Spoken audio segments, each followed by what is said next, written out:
This series is all tied up 1-1 as Dig and Method continue to fight each other. We'll be getting ready for game number 3 to see who will take a lead in this series. Game 2, not working out so much as Method was hoping to go for a late game composition. It just seemed like nothing really unfolded for them. Yeah, Dignitas understood that really well, where the power spike was of Method, played around it, and made sure that they dominated the map during the mid-game. Took the bottom control and just set themselves ahead by a level, then a talent, and there was very little room for Method to try and get back into this game. Well, let's go to game number 3 as the battleground has been chosen. Where will we be going? Looks like the map will be Vizcaya Foundry. Dignitas with the pick. So again, we're coming back to Uriel and her priorities. So the question is going to be, where will she end up? Are we going to see the early pick again for her, or are we going to have other heroes prioritized on the map? Also, Deckard Cain seems to be the fallback option for Dignitas whenever they can't get their hands onto Malfurion, working out really well for Zelia so far. And yeah, the value out of his ults is crazy. That's actually really impressive. We've seen a fair amount of Deckard ults that have not really given the most value to the teams that used him, so he does that extremely well to guarantee them at least a kill. I think Curson has been the one that gave us some of the best Deckard Cain first couple weeks in the MSG. Yeah. So, well, they actually have one available to Amir in this series. So going into the third game, I am very curious about Uriel, as you mentioned. First game we got her as a first pick for Method, but moving into the second one, we need to get her to the 2-3. So will she become someone that becomes ban worthy? Will she not? It feels like on this battleground, with that open space, Tracer and Genji are still a liability that you have to worry about, obviously, and there are a few other heroes that can be quite strong here. Yeah, I would absolutely agree. I mean, for Uriel, the added wave flare that she has in the current live version of the game has, of course, made her even more so a huge force to be reckoned with in the solo lane. And that's something that the teams have heavily relied upon in both the games. But we have seen her a lot today, and this trend is just going to continue. Especially here in the level 7, the Divine Seed is even more so important, since you can just set yourself up for really good flanks. You can dual soak if you need to. So Uriel is going to be very powerful, and I would be shocked if she isn't picked or banned here. But you are correct. Tracer is still extremely powerful here. She's continuously banned. Very rarely do we see her go through the draft. And this game is not going to be an exception. Tracer and Genji, so we're back to the normal bans. Back to the norm. Mm-hmm. All right, Method. What are you going to do? You going to give us Uriel for the first pick? Or do you believe she's someone that can wait till the 2-3? Malfurion's up and available, which they have shown in the past they're willing to take away from Team Dignitas. Wouldn't be a bad first pick, too. Yeah, definitely. I mean, the thing to me is it's just super interesting to see this high of priority still for Genji and Tracer. No matter what you do with the two heroes, thanks to the mobility that they have, they will always be extremely high up. And they definitely are way ahead of any other hero when it comes to the ban ratio. And it's actually even changing, because the heroes that came in on the 3rd and the 4th spot were Garrosh and Uriel against on the 1. Can't even remember who the 4th was, but it's just crazy to see how consistent these two are banned out. And whenever they aren't, they're usually ending up in a first pick position. Was it a Hanzo? Yeah, exactly. Hanzo was in there. Thanks. Okay, first and second pick for Team Dignitas. Malfurion should be up and available. I feel like that should be an immediate slot in for them. And then, of course, whatever they want to move into. Speaking of Hanzo, we haven't had him for a while. Usually pretty strong in this battleground. But I do worry that we aren't seeing him as much due to the fear of Uriel diving on Hanzo. They might not even go for Malfurion here. So far, the Deckard Cain play has looked really strong. And normally, I would say, okay, Malfurion an insta-pick. Maybe even with a Blaze rotation, or just going for Muradin, since Muradin is something that JPL really wants to play, but Method has heavily contested the hero in the series. Sure. But yeah, maybe with now Deckard becoming more of a staple in the tiering compositions in the way that they play, they're willing to let the support even go in this sense, or don't even go into that early Malf. But Malf Muradin could be something they go for. That I didn't see coming at all. That is new for Dig. I mean, I am okay with you trying to go for a double support Vala composition, but Vala in the first rotation? Yeah. I mean, my girl is back, so I'm happy with that. Vala Tassadar. We're not in Korea, right? You know, and this is more so China these days, actually. Yeah, that's true. But this is definitely something where Method is going to be like, wait, what? So, Tassadar an early pick? Yeah, getting something else in there for sure. And then maybe later on trying to go into Vala instead, but that is still interesting. Is this a way to try and help control Urel a little bit? I mean, you have Rain of Vengeance to help out with locking her down if she tries to leap away. I'm actually not sure. I'm really curious to see how the rest of the draft pans out for them, and also how Method reacts to it. Interesting. I mean, double support Valla, yeah, we've seen it a few times. It's just the priority that shocks me. Murden, Deckard. And that's going to be a ban on Malfurion, I would assume. Yeah. For Method. Yeah, Muradin, again. This is the reason why I thought they would take Muradin in the first rotation, Dignitas that is, because JPL loves it. He plays so much Muradin, and this is one of the maps where they do. But Method has been contesting this the entire time, so I really felt that Dignitas would prioritize their own tank a bit higher. Now you can still go into Johanna here, so maybe Method bans out the tank over a potential support ban. What would scare you if you're trying to face off against Method as a Valla? I was thinking Greymane for a little bit, but Chromie gets banned out, a staple on this battleground.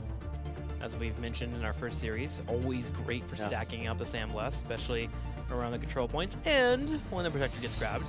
I mean, this will be an interesting ban. You could ban out the front line. You could say, okay, we're going to ban out, let's say, Johanna, for example. Sure. Or you could simply say, well, Malfurion is still up. Dignitas has shown insane Malfurion play. We've already taken Deckard Cain away from them. If we would ban out Malfurion, we force them into maybe a Karazim, or depending on how highly they value Rhaegar now, they could go into that. Depending on the second damage, you could even go into Uther. That's the thinking about this Malfurion pick. We're going to be waiting for the 4th, 5th. They just ban out Malfield. So Malfurion up and available. Okay, I mean, these two scrimmed against each other. There's definitely something where they've already seen that. You talked a little bit earlier about how you feel that Malthus is actually a good decision into URL, and I think that's absolutely correct, but I did not think that it would be threatening enough for them to ban it out. Guess you have two frontline warriors in the front that have to deal with Malfield. It'd be really annoying. You get chunked down while Valla, once you get 16 mana core, suddenly your tanks are just shredded. It's always the case for Ardent Defender, especially against Last Rites, but still. I mean, it's a big threat against Muradin for sure. If you just chunk him down, especially with Valla, if she gets her shots in at the start, and you can burst that a bit. Yeah, but here's Malfurion now as a result. That doesn't really come as a surprise, so if you don't ban him out, and of course with Deckard being banned out, they're going to rely upon him. And Garrosh. So we're waiting on Wubby's side laner. Okay, looking over to Method. Gonna need some damage, obviously. Falstad is an opportunity here. Phoenix is still available. Yeah. Seen a ton of Phoenix now. Nick played a decent one too. Falstad, as you said. Hanzo's still Hanzo. up. Great against Garrosh. Especially when they're running these like Tassadar compositions where they don't really step up as much and then try and sustain. You just poke like crazy. Wear them out.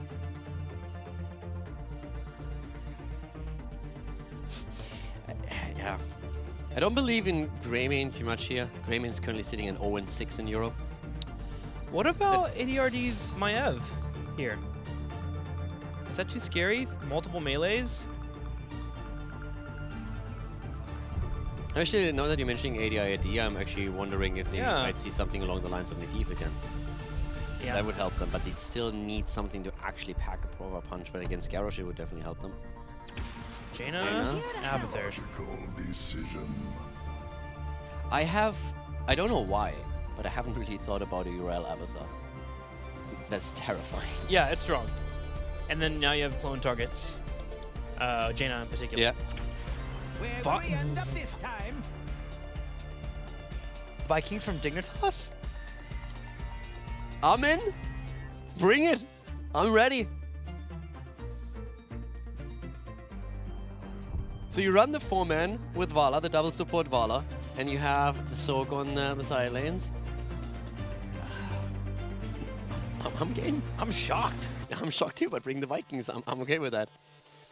And it's Wubby on the Vikings too.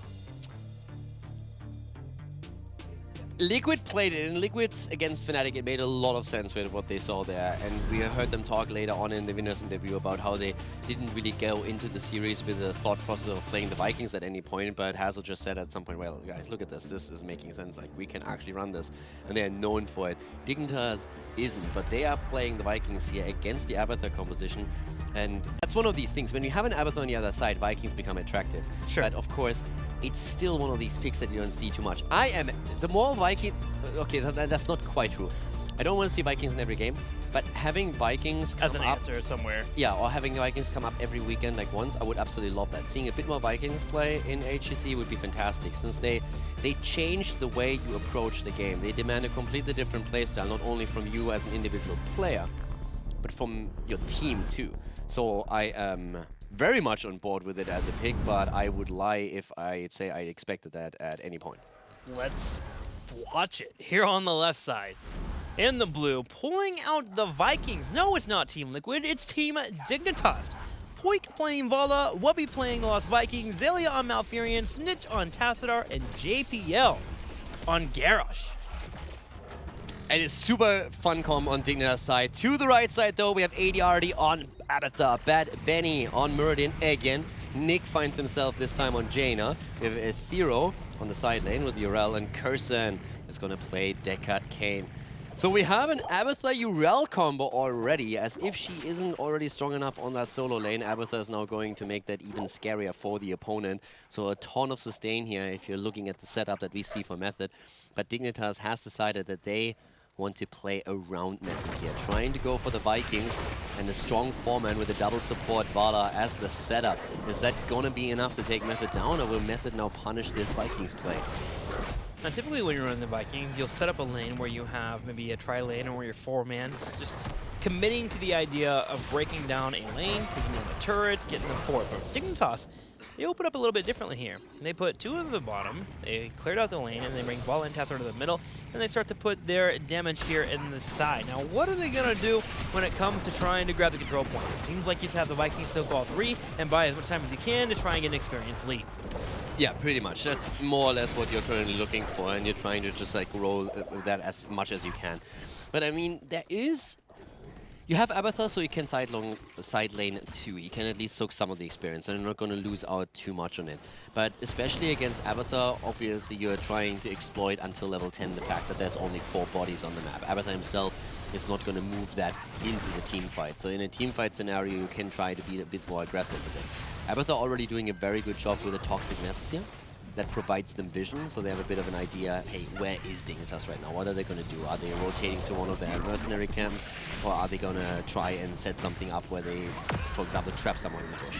Also, demounts the ability for you to mount through there, so you slow down rotations a little bit. Baylog trading out against Urel, gotta be careful there. Doesn't feel like that's a matchup that he's gonna win too much. His job in this top lane is just to soak it out, and then punish whenever Urel does leave. Team Dignitas continues to group up as 4, clears with the middle wave, and dances as Baylog gets cleaned up in the top lane. For me, it's going to be scary around Nick later, since we have Stormbolt, the scroll coming in from Deckard, and also you have Urel there. So there's a lot of opportunities to push someone into a position where Nick can follow it up with damage, and that makes me a bit scared for a lot of the heroes on Dignitas' side. Garrosh is going to try and do his best in these situations to create some kind of chaos as well with the throwers we just saw against Muradin. The question just simply remains how much he can actually... I mean, there's not enough of a follow-up there that I would really be scared about it. You can follow it up with a root, but is the damage output through Vala really enough to threaten Muradin or Urel? I personally don't think so, especially once you have Abathur committing to Carapace. We'll see if it works out for them. For now, Mercenary Lord picked up level 4 here for the Lost Vikings, so Baylog will be intending to push in the top lane. Again, any Mercenaries that are near you have their damage increased by 50%, so that will need to be cleared up. Luckily, Method has a perfect tool for clearing out Merc camps. That's Jaina coming up with the Blizzard, and look at her. She's already putting damage down. I mean, I'm having fun here already. Bad Benny jumps out, but we still have towards the top lane. Jaina pushing this through. How is Dignitas going to run this now, and how is Method reacting? They're still stalling this out slightly. Abathur is at the bot lane. But this is now one of the moments when Jaina can start to rotate into the middle instead. Actually goes back, tops up the mana pool. But Benny takes over the top, tries to push Ruby out a bit. Yeah, about to give up a huge chunk of that first objective. Not contesting it yet. Again, they run an Abathur composition, so they need to be careful. But everyone is on the way in towards the middle now. Stormbolt comes out, Poiki able to dodge it thanks to the vault, while Wolby controls the point. Ethereal gets tossed on that side, but he's going for the stun. Brings Garrosh into the fight as he gets hit with a triangle, but Ethereal taking a lot of damage here as Poik continues to work on those auto attacks. Yeah, but Abathur helps out with it too. Now, of course, now the Vikings are starting to gain some value for Dignitas. They can push that out, but we see Jaina rotating to the top lane to try and push that lane because apparently they're giving up the protector here, yeah? And they're trying to take Whoopi down instead. Boah, barely not able to do that. That was a close call there. That always feels so good when like Balog gets sniped, but you're able to like dodge a couple of abilities and run away. Yeah. Ugh, Balog able to escape just barely as Jaina continues to search for him. Team Dignitas rotates to the top and goes with the same play you normally see with the Protector in terms of trying to take down the well and the turrets in the top lane.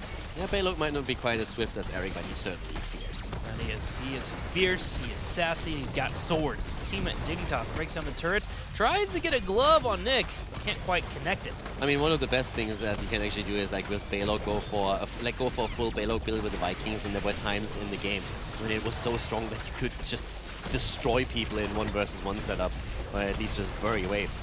But Dignitas with the massive, massive advantage now as they're nearly taking a level lead, moving to the top and trying to drop the 4th tier. So they've done really well, dropping the fountain, setting everything else up for the second protector, for the second objective. And they are also going to get the 4th tier, so that's a massive lead in XP that they have now. And for Method, it's really just time to try and get those 1.5 levels until they finally can set a copy up so that they can copy Jaina in those team fights and get more burst damage out.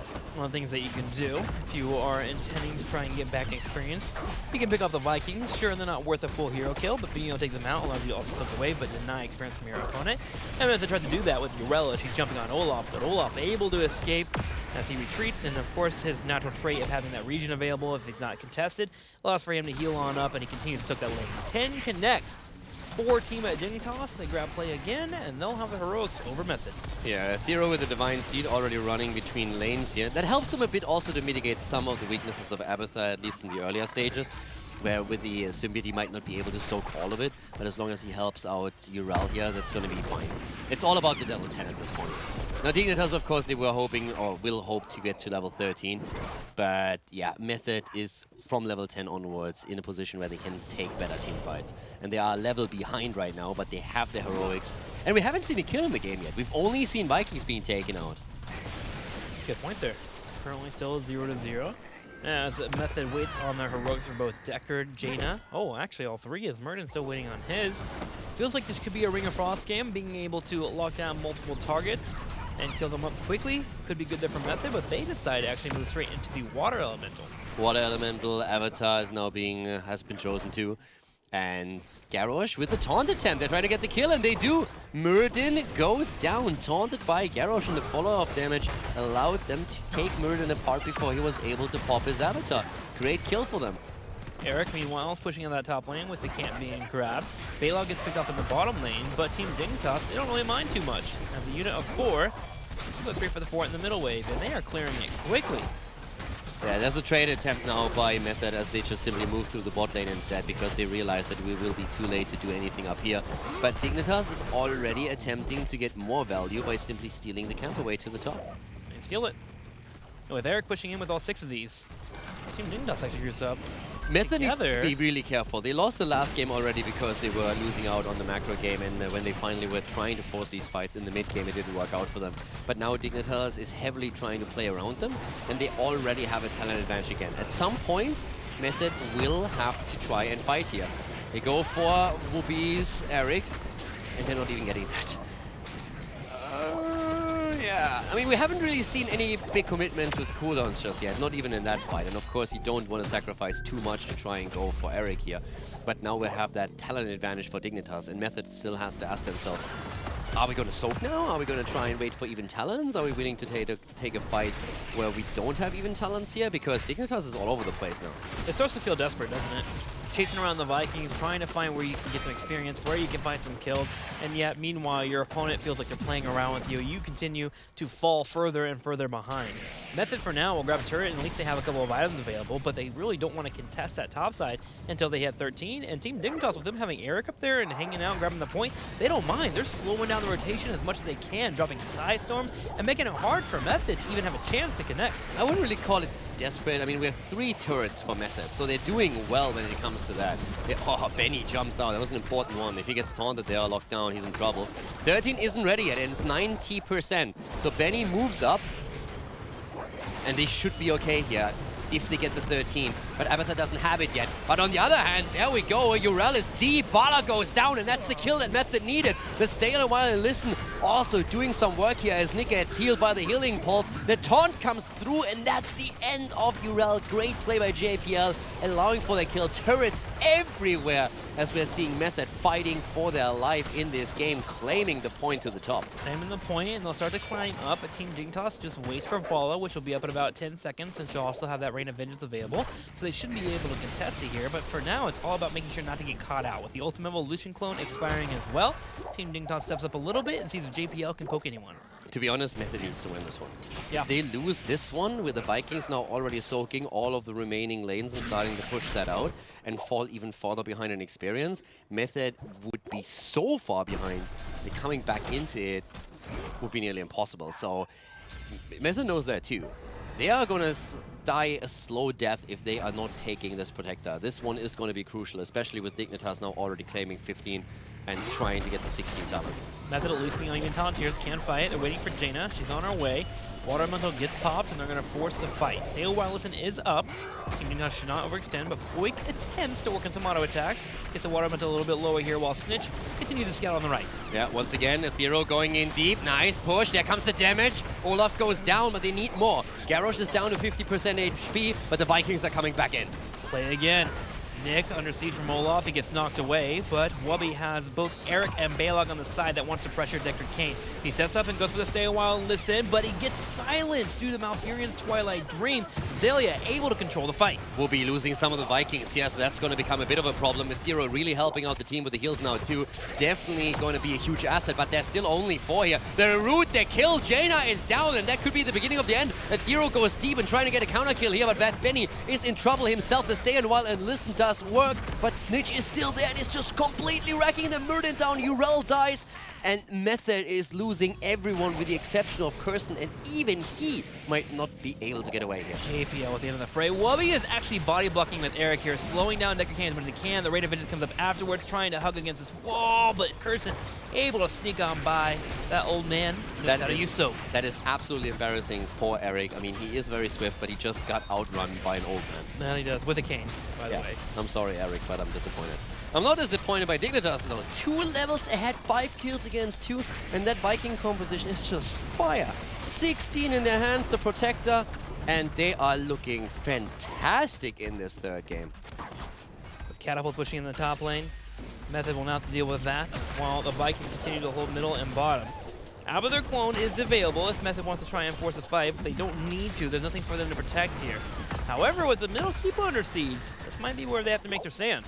I mean, we certainly have a spicy Phase 2 of 2018 on our hands. We talked last week about how many different heroes we've seen and how the teams are all of a sudden, through the draft, are really pulling off a couple of extreme surprises. But I did not expect Vikings from Dignitas in the slightest. Especially with it normally being more so a thing that Team Liquid showcases. This is actually a super interesting setup for Dig. Vala in the first rotation, and then a last pick Vikings here, which works out perfectly. Running the macro game. Poik on the run, by the way, as well, as we have Ethereal trying to chase him down, but now Urel is in trouble, and the Vikings again flanking, and this time they have the stun ready too. Stay a while, listen though, hits 4 on the back left, and here comes the lockdown. Poik in trouble, but JPL able to toss him to keep him alive, turns around, gets the big taunt and the Groundbreaker as well. Wubby buying time on Nick, and Nick has to contend with the Vikings, but it's been very annoying for him. They're even chasing down Olaf, but with Snitch having the Archon, They're able to bite back. Yeah, Method wants that fight. Even though their talent behind, they're still saying, guys, we need to do something. We need to force this. If we don't get value now, how are we ever going to come back into this game? They're 3 levels behind right now. They will grab level 16, but then they need to force a fight, and Dignitas is not going to be willing to give them that fight. Especially with the lead that they have. 18.5. A level and a half from hitting level 20. Eric in the top lane consistently pushing in. Abathur doing what he can to slow it down. Team Dignitas threatening a core. Nick comes over to clear that up. And at this point, you just kind of get stretched in a little bit. Wubby's going to get cleaned up finally as Nick comes over. Or at least he should. Eric trying to be swift. Oh, goes for the juke. Not enough. Gets picked off. Yeah, I mean, Abathur can still soak a bit at the bot lane once that Olaf pushes that in. That's where he's currently positioned. Up there in the middle. There's the fight attempt thrown out. They're still fighting for it. They should, they could, and they're moving back. They don't have their cooldowns. Ah, this is rough. 3 level behind, 2.5. 19 is already there, but Benny barely able to jump out here. They need a fight before 20. I don't know if they can get it, though. Yeah, especially with them running, Dignitas, that is running Vikings. You can just stall that out and run around your opponent and just soak until you have level 20 and then commit to the objective. Especially with large in a charge. Every single time that Method has attempted to move in for a fight, Olaf comes in from the side and subs out Jaina. Jaina is a majority of the damage here for Method. Sure, Yrel can be annoying on the back line and lock down Valda, but how do you get kills? Yeah, Olaf has a really bad sense of direction, but he can really hit hard with that shield. That he can. That and his belly button. Strongest attributes to Olaf. Yeah. Yeah, the belly button and also the size of the shirt is probably the scariest thing about Olaf, but it is very intimidating. But he's kind-hearted, and that's all that matters in life. 20 about to hit for Dignitas, a quarter of a level away. Balog soaking in the top, Eric in the middle with Wubby, or with Olaf. That's actually both Wubbies here, as Method just cannot find a pick. Again, trying to siege down Wubby. I mean, we talked about it earlier, and I said it before. If Method doesn't win the second protector, then I think it's game, and that's exactly what we're seeing here right now. They lost out on the objective towards top side, and now they are 3 levels behind. Storm talents for Dignitas. The top keeper's already been eliminated, and now we have another control point unlocking in 15 seconds. And what is Method going to do about it? The top lane is going to be pushed up by the Vikings the entire time. They need a kill, and they need it right now. Maybe against JPL. That could be it. Healing pulses on the ground. Nice setup by Ethereal. Stay a while and listen, and there it is. Garrosh is down. Is that going to be enough? Rampage just comes out, and Poik continues to work on auto text with the support of Zelia. Sound team coming out. Poik wants to go for the kill. Kirsten dropping down a few potions to try and keep him alive in the top right corner. Nick sieging away. He'll be able to find Olaf, but we still have Eric here. Now look in the top lane, though. Balog continues to push in, and he's got catapults and merc camps here sieging already on the core. Abathur is there, but that's not going to be enough. Someone will have to defend. The shields are falling, and even though Dignitas has only 4 on the map right now, they are still the ones pressuring here. Already maybe even baiting a little bit as Bad Benny is going straight for those catapults. The core is down to 83%. Nick comes in, drops the damage. They're getting rid of the catapults as fast as they can. 80% on the core, but they need to go back down here. And Dignitas, they haven't been lazy in the meantime either. They went straight for that fort and dropped that quickly. Still 1.5, 2 levels ahead. Infinite Archon coming online. Ethereal goes in for the jump, trying to hop on top of Poik. Bad Benny wants to follow it up with a Storm Bolt, with minions being in the way, he can't get it. The Water Elemental comes out, and they just delete it. And the macro game is just continuing. To the top lane, we have once more Balog with all the wave clear that he provides, pushing them through. Eric is going to fall here, but Method is still in a position where they're down to 71% on the core. And the top lane is getting pushed out. ADR can't do anything against it. He's just sitting there, and Wubby has Balog in position and forces Ethereal now to react to it. Ethereal comes back, and Dignitas turns their attention again to the control point. 12 more %, and they'll be good to go. Team Dignitas should be able to get this protector. Meanwhile, Method has done their best to soak level 20, but they are still a level away. I mean, Ethereal really wants to try and take down Wubby. If they can get rid of Balog, then they have a chance to stall this out a bit more. But Balog is still alive. Again, now the catapult has been eliminated by some time, but the protector has now been taken. That macro game is something, if you are behind against the Vikings, it is so difficult to make plays here. In Method, they want to fight now, and they're trying to set it up against Poik. Trying to get Poik here, but JPL's the one taking a lot of damage on the front. Poik into a corner. Oh my gosh, the toss from JPL into the multiple stuns, into the silence is enough for Dignitas to at least clean up that clone. Ethereal attempting to escape, jumps over the roof, but meanwhile, a protector runs to the top right corner and heads straight for the core. They try to blow up Nick. He baits it out, gets a nice little ice block, but he still has to siege away. The Protector starts to shell on the core, and remember, it's already down to 71%. Once they get to the armor, they can work on killing it completely. Great play by Nick so far, keeping himself alive here. Now Avatar's helping out too. They're burning the Protector as fast as they can, but the core is also losing hit points by the second, down to 30. They might burn down the Protector, but I don't think they can save the core here. 15-10, and that is game as Team Dignitas takes victory with the help of the Lost Vikings in game number 3. What a spicy draft. Yeah. While Skya, Foundry, Dignitas coming in with the Vikings, able to secure a lead as they head in the mid-game. The second Protector not going over to Method like we were hoping they could get. And that means the game just eventually ended. Beautiful control from them and something a little different from Dig. Vikings with a 100% win ratio in HGC Europe. Olaf confirmed strong and meaty as they get the win. It was great play by Dignitas. I mean, again, when Abathar is on the board, Vikings become an option, especially on bigger maps, and that's exactly what we saw from Dignitas here, controlling it really well. And the second objective put the nail in the coffin. Yes, the game went until the third objective, and we saw it continue for a couple of minutes, but it was really that massive lead, that 3-level lead that got established through the second Protector, and Method knew it too. They were desperately trying to get 13 so they could fight over it. Yeah. But then the fight was dragged on. And actually, the beginning was great. They take down Vala, and that was exactly what you need to do there. The problem is that the death timers are still so low that Dignitas could bring Vala back into the fight.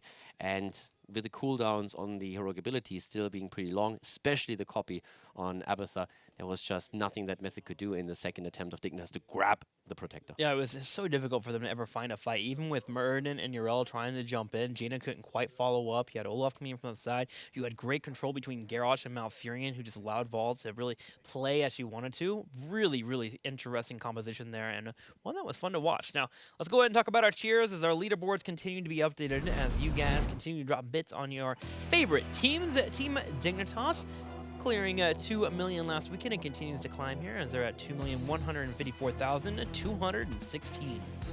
How many does Fnatic have? 1,252,750. That's fantastic. What about Team Liquid, though? I don't know. Why don't you tell me, Caldor? I can't read big numbers. I'm sorry. It's a small number. 546,435. That's not too bad. You're so good at math. It could be bigger. It could be 5 trillion. People can get on that. I believe in them. Let's do it. 5 trillion. 5 trillion cheers. Zealots there. We'll round it out in the top 5. Caldor, give me an attempt. Read it out. Which one? The 5th one. Zealots. 400,172. See, you can do it too, man. It's easy. Cast of math. Cast We of got this. We deliver.